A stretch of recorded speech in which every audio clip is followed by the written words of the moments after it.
Lecture में हम बात करेंगे trends in physical properties of group 17 elements की। तो चलिए फिर स्टार्ट करते हैं हम लोग हमारे लेसन को। और सबसे पहले बात करते हैं फर्स्ट फिजिकल प्रॉपर्टी की। फर्स्ट फिजिकल प्रॉपर्टी है physical state of group 17 elements. तो यहाँ पर सबसे पहले हम लोग सभी एलिमेंट के फिजिकल स्टेट को देख लेते हैं, देन उसके रीजन के बारे में बात करते हैं। ठीक है, तो समझिएगा यहाँ पे जो आपका फ्लोरीन और क्लोरीन है ये आपका रूम टेम्परेचर में एग्जिस्ट करता है गैस फॉर्म में। ठीक है, फ्लोरीन और क्लोरीन का फिजिकल स्टेट रूम टेम्परेचर पर होता है गैस। और अगर वहीं हम ब्रोमीन की बात करें तो ब्रोमीन का फिजिकल स्टेट होता है लिक्विड और आयोडीन का होता है सॉलिड। तो ये तो फिजिकल स्टेट की बात हो गई।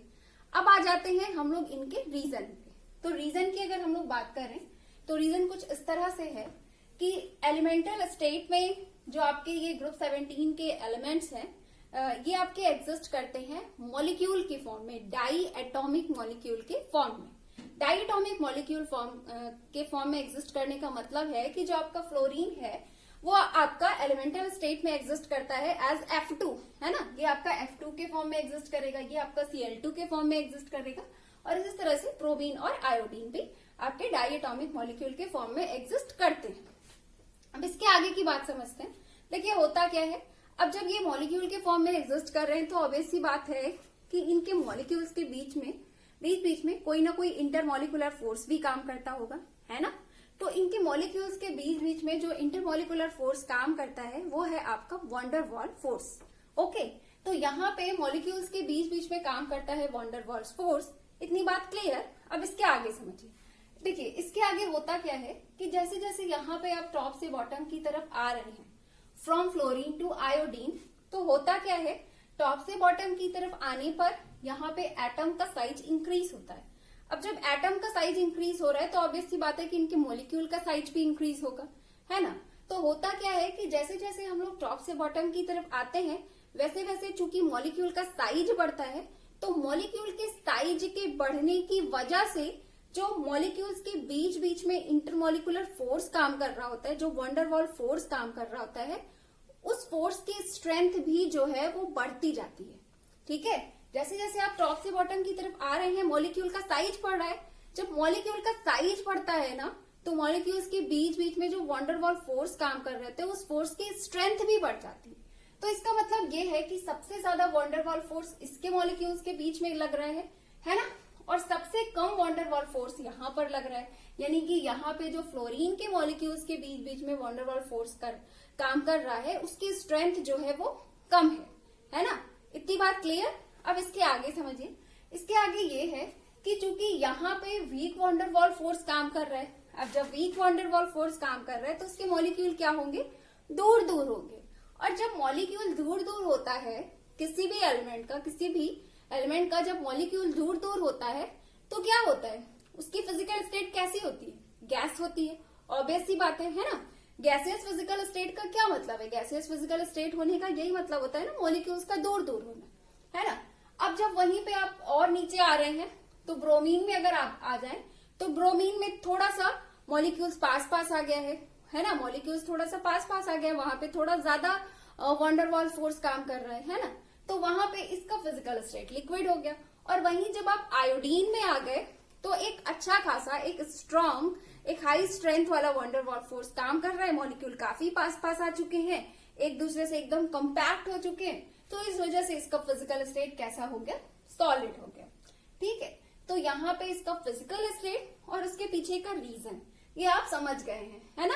अब आ जाते हैं हम लोग सेकेंड फिजिकल प्रॉपर्टी में, उसके भी ट्रेंड को देख लेते हैं। तो सेकेंड फिजिकल प्रॉपर्टी में हम लोग डिस्कस करेंगे melting point MP, melting point and boiling point. ठीक है, तो ये पूरा डिपेंड इसी पे करता है। जो कॉन्सेप्ट आपने यहाँ पे सीखा है पूरा इसी कॉन्सेप्ट पर भी इसका भी आंसर है। ठीक है, अब समझिएगा कैसे। देखिए होता क्या है कि जैसे जैसे आप टॉप से बॉटम की तरफ आ रहे हैं फ्रॉम फ्लोरीन टू आयोडीन, तो जस्ट अभी आपने देखा कि इनके मॉलिक्यूल्स के बीच में क्या होता है, जो वॉन डेर वाल फोर्स काम कर रहा होता है उसकी स्ट्रेंथ जो होती है वो टॉप से बॉटम आने पर बढ़ जाती है ना। इतनी बात आपको क्लियर है, यहाँ पे आप जस्ट पढ़ चुके हो। तो अब जब आप टॉप से बॉटम की तरफ आ रहे हो तो मॉलिक्यूल्स के बीच में वॉन डेर वाल फोर्स का स्ट्रेंथ चूंकि बढ़ रहा है तो अब जब उस स्ट्रेंथ को ब्रेक करने के लिए आपको क्या करना पड़ेगा, ज्यादा हीट की जरूरत पड़ेगी, है ना।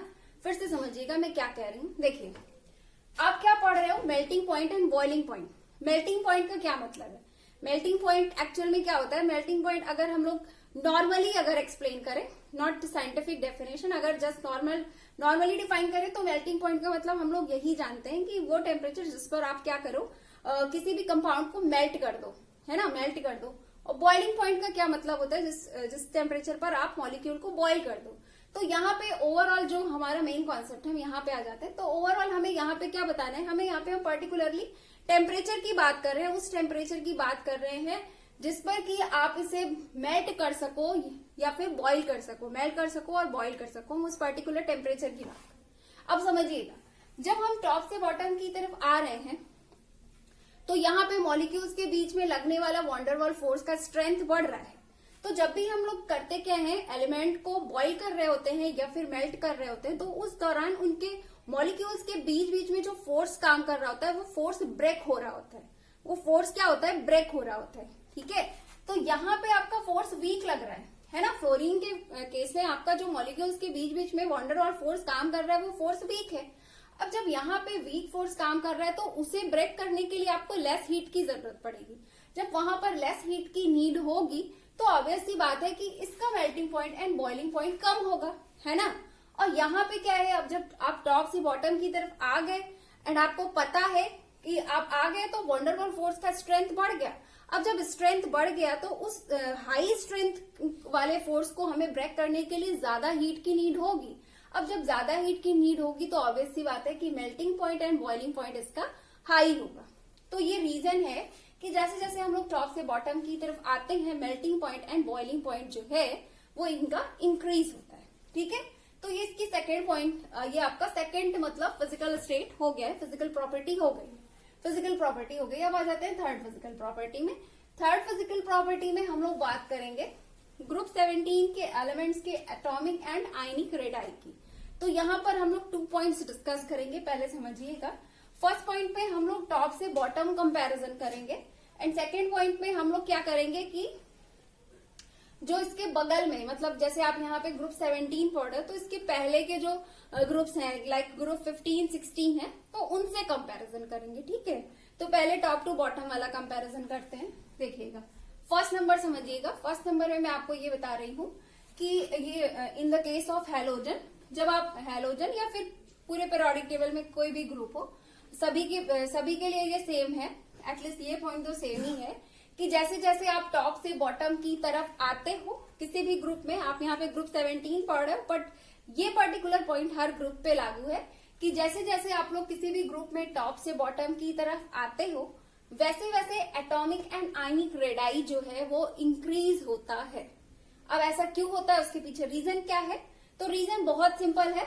आप जानते हैं, आप फ्लोरीन का अगर आप इलेक्ट्रॉनिक कॉन्फ़िगरेशन लिखें तो आप लोग जानते हैं यहाँ पे क्या होता है 1s2 2s2 2p5, है ना। लास्ट में आपको क्या मिलता है 2s2 2p5।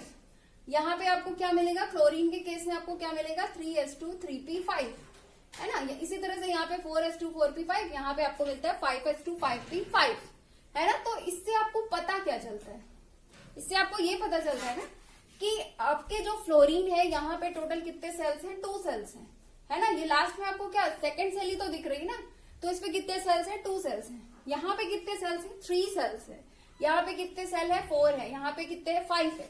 तो जैसे जैसे आप टॉप से बॉटम की तरफ आते हो वैसे वैसे नंबर ऑफ सेल इंक्रीज होता है, और जब नंबर ऑफ सेल इंक्रीज होगा तो ऑब्वियस सी बात है कि एटॉमिक एंड आयनिक रेडाई क्या होगी, इंक्रीज होगी, है ना। तो है ना ये सिंपल सा पॉइंट।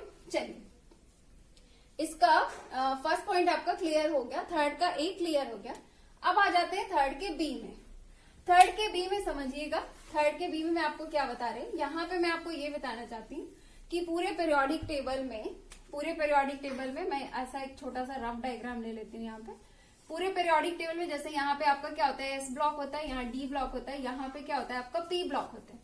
और पी ब्लॉक में ही आप यहाँ पे लास्ट में पढ़ रहे हो, यहाँ पे ग्रुप 17 पढ़ रहे हो, लास्ट में आपका ग्रुप 18 होता है, आप ये पढ़ रहे हो 17 पढ़ रहे हो, है ना। तो आप समझिएगा कि पूरे पीरियोडिक टेबल में जैसे जैसे आप यहाँ से लेफ्ट से राइट की तरफ जाते हैं वैसे वैसे क्या होता है, आपके एटॉमिक और आयनिक रेडाई जो होते हैं वो डिक्रीज होते हैं। जैसे जैसे आप लेफ्ट से राइट की तरफ जाते हो किसी भी पीरियड में, चाहे वो फर्स्ट पीरियड हो, सेकेंड पीरियड हो, थर्ड पीरियड हो, फोर्थ पीरियड हो, किसी भी पीरियड में जब आप पीरियोडिक टेबल में लेफ्ट से राइट की तरफ जाते हो, तो जैसे जैसे आप लेफ्ट से राइट की तरफ जाते हो वैसे वैसे क्या होता है, वैसे वैसे एलिमेंट का एटॉमिक एंड आयनिक रेडाई जो होता है वो डिक्रीज होता है, घटता है। तो ये जो आपके ग्रुप 17 के एलिमेंट्स होते हैं ना, हेलोजेंस, इनका जो एटॉमिक एंड आयनिक रेडाई होता है, वो पूरे पीरियोडिक टेबल में सबसे लोवेस्ट होता है। मतलब अगर यहाँ पे फ्लोरीन है ना, तो फ्लोरीन का जो एटॉमिक एंड आयनिक रेडाई होगा, यहाँ पे फ्लोरीन है, तो फ्लोरीन का जो एटॉमिक एंड आयनिक रेडाई होगा वो अपने अपने पीरियड के बाकी के एलिमेंट के कंपेयर में सबसे स्मॉलेस्ट होगा। ठीक है, सबसे स्मॉलेस्ट होगा। तो ऐसा क्यों होता है? ऐसा इसलिए होता है क्योंकि जैसे जैसे आप पीरियोडिक टेबल में लेफ्ट से राइट की तरफ जाते हो वैसे वैसे क्या होता है, इफेक्टिव न्यूक्लियर चार्ज जो है वो इंक्रीज होता जाता है। और हैलोजेंस का इफेक्टिव न्यूक्लियर चार्ज या फिर इलेक्ट्रोनेगेटिविटी जो होती है वो सबसे हाई होती है, सबसे ज्यादा होती है। इसी वजह से जो इनकी एटॉमिक एंड आयनिक रेडाई जो होती है वो सबसे स्मॉलेस्ट होती है। ठीक है, हायर इफेक्टिव न्यूक्लियर चार्ज की वजह से इनका जो एटॉमिक एंड आयनिक रेडाई होता है इनके पीरियड में सबसे स्मॉलेस्ट होता है। ओके, तो एटॉमिक एंड आयनिक रेडाई भी आपको क्लियर हो गया है। अब आ जाते हैं हम लोग नेक्स्ट में। तो नेक्स्ट है आपका आयोनाइजेशन एनर्जी। आयोनाइजेशन एनर्जी को भी हम लोग बिल्कुल ऐसे ही पढ़ेंगे, 2 पॉइंट्स में डिस्कस करेंगे। Point number A and B में, ए में हम लोग क्या करेंगे, हेलोजेंस का ही आपस में कंपेयर करेंगे from top to bottom. Then उसके बाद हम लोग जो बगल वाले पीरियोडिक टेबल के जो बाकी ग्रुप्स हैं उनसे कंपेयर करेंगे पॉइंट नंबर बी में। ठीक है, तो पहले हम लोग पॉइंट नंबर ए में बात कर लेते हैं। देखिए यहाँ पे मैं आपको बता दूं कि इन केस ऑफ हैलोजन जब आप टॉप से बॉटम की तरफ मूव करते हो तो जैसे जैसे आप टॉप से बॉटम की तरफ आते हो वैसे वैसे जो इनका आयोनाइजेशन एनर्जी होता है वो घटता जाता है, डिक्रीज होता जाता है। अब सवाल ये है कि ऐसा क्यों होता है, क्यों आयोनाइजेशन एनर्जी टॉप से बॉटम आने पर डिक्रीज होता है ना? तो इसका आंसर ये है कि जैसे जैसे आप टॉप से बॉटम की तरफ आते हो आपको पता है कि साइज जो है वो इंक्रीज होता है ना? इनका एटॉमिक एंड आयनिक रेडाई जो है, इनका एटॉमिक रेडाई जो है वो टॉप से बॉटम की तरफ आने पर इंक्रीज होता है, नंबर ऑफ सेल्स इंक्रीज होते हैं, जस्ट आपने अभी देखा है ना? अब जब साइज इंक्रीज होगा तो क्या होगा, साइज जब इंक्रीज होगा तो जो बड़े एटम का साइज होगा उसमें से जो आउटर मोस्ट सेल में इलेक्ट्रॉन होगा उसको निकालने के लिए आपको कम एनर्जी की जरूरत पड़ेगी, कम आयोनाइजेशन एनर्जी देनी पड़ेगी, है ना? और जो छोटे साइज का एटम होता है उसमें से क्या होता है, उसमें से आउटर मोस्ट सेल से इलेक्ट्रॉन को निकालने के लिए आपको ज्यादा आयोनाइजेशन एनर्जी देनी पड़ेगी, है ना? जैसे फ्लोरीन को देखिए, फ्लोरीन का साइज छोटा है, फ्लोरीन के कंपेयर में आयोडीन का साइज बड़ा है ना? तो फ्लोरीन का जो आउटर मोस्ट इलेक्ट्रॉन यहाँ पे होगा इसको आप निकालना चाहोगे तो क्या होगा, आपको बहुत ज्यादा एनर्जी देनी पड़ेगी, बहुत ही ज्यादा आयोनाइजेशन एनर्जी देनी पड़ेगी। क्यों?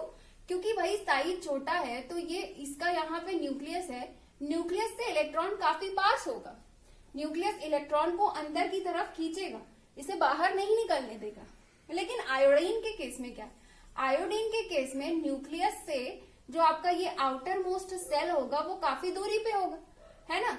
अब जब ये दूरी पे होगा तो आप इस इलेक्ट्रॉन को निकालना चाहोगे तो आपको क्या होगा, थोड़ी सी कम एनर्जी देनी पड़ेगी, है ना? फ्लोरीन के कंपेयर में काफी कम एनर्जी देनी पड़ेगी क्योंकि यहाँ पे आउटर मोस्ट इलेक्ट्रॉन न्यूक्लियस से काफी दूरी पे है। जब ये काफी दूरी पे है और आपका ये न्यूक्लियस इसे अंदर की तरफ खींच रहा है बट इसके कंपेयर में कम खींच पा रहा है क्योंकि दूर है, कम खींच पा रहा है, यहाँ पे इफेक्टिव न्यूक्लियर चार्ज कम है, इफेक्टिव न्यूक्लियर चार्ज कम है तो यहाँ से इलेक्ट्रॉन निकालना आपके लिए इजी होगा, यहाँ पे आपको लेस एनर्जी देनी पड़ेगी। ठीक है, तो यही रीजन है कि जैसे जैसे आप टॉप से बॉटम की तरफ आते हो वैसे वैसे आयोनाइजेशन एनर्जी जो होती है वो डिक्रीज होती जाती है, घटती जाती है। ठीक है, रीजन सिंपल है। क्या है रीजन? रीजन यही है कि साइज बढ़ रहा है, साइज बढ़ रहा है तो इफेक्टिव न्यूक्लियर चार्ज घट रहा है, बस इसीलिए ऐसा हो रहा है, इसीलिए टॉप से बॉटम आने पर आयोनाइजेशन एनर्जी डिक्रीज कर रही है। ओके, चलिए ये पॉइंट भी आपका क्लियर हो गया है। अब आ जाते हैं हम लोग नेक्स्ट पॉइंट में। तो नेक्स्ट पॉइंट क्या है? नेक्स्ट पॉइंट में मैं आपको बताना चाहती हूँ कि ये जो आपके हेलोजेंस होते हैं, हेलोजेंस का जो आयोनाइजेशन एनर्जी होता है ये बहुत ही हाई होता है। रीजन आप लोग अभी तक समझ चुके होंगे, इतने सारे कॉन्सेप्ट आप लोग पढ़ चुके हो। सिंपल सी बात है कि इसकी आयोनाइजेशन एनर्जी इसलिए हाई होती है कि जैसे जैसे आप लेफ्ट से राइट की तरफ मूव करते हो, आप अच्छे से जानते हो कि एटम का साइज जो होता है वो डिक्रीज होता है। एटम का साइज डिक्रीज होता है और इफेक्टिव न्यूक्लियर चार्ज इंक्रीज होता है। इफेक्टिव न्यूक्लियर चार्ज जिसका ज्यादा होगा, जिस भी एटम का इफेक्टिव न्यूक्लियर चार्ज ज्यादा होता है, वहां से इलेक्ट्रॉन निकालना मुश्किल होता है ना? वहां से इलेक्ट्रॉन निकालना मुश्किल होता है। तो जहां से इलेक्ट्रॉन निकालना मुश्किल है, वहां से अगर आप इलेक्ट्रॉन निकालना चाहोगे तो आपको इलेक्ट्रॉन को निकालने के लिए बहुत ही ज्यादा आयोनाइजेशन एनर्जी देनी पड़ेगी। ठीक है, तो यही कारण है कि जैसे जैसे आप लेफ्ट से राइट की तरफ जाते हो वैसे वैसे आयोनाइजेशन एनर्जी जो है वो इंक्रीज होती जाती है। अगर हम लोग वन वर्ड में बोले तो आप बोल सकते हो कि क्योंकि आप लेफ्ट से राइट की तरफ जाने पर क्या बढ़ रहा है? इफेक्टिव न्यूक्लियर चार्ज बढ़ रहा है ना? पर्टिकुलरली आपसे ये पूछा जाए कि कौन सी ऐसी चीज बढ़ रही है लेफ्ट से राइट की तरफ जाने पर जिसकी वजह से आयोनाइजेशन एनर्जी घट रहा है, तो आप सिंपली बोलोगे क्या बढ़ रहा है? इफेक्टिव न्यूक्लियर चार्ज बढ़ रहा है। इफेक्टिव न्यूक्लियर चार्ज बढ़ रहा है, इस वजह से आयोनाइजेशन एनर्जी भी बढ़ रही है। ठीक है, तो यहाँ पे हमारा ये फोर्थ फिजिकल प्रॉपर्टी भी कंप्लीट हो गया। अब हम लोग मिलेंगे नेक्स्ट लेक्चर में और डिस्कस करेंगे बचे हुए फिजिकल प्रॉपर्टीज को। तो फिर मिलते हैं नेक्स्ट लेक्चर में। Have a nice day. Thank you so much.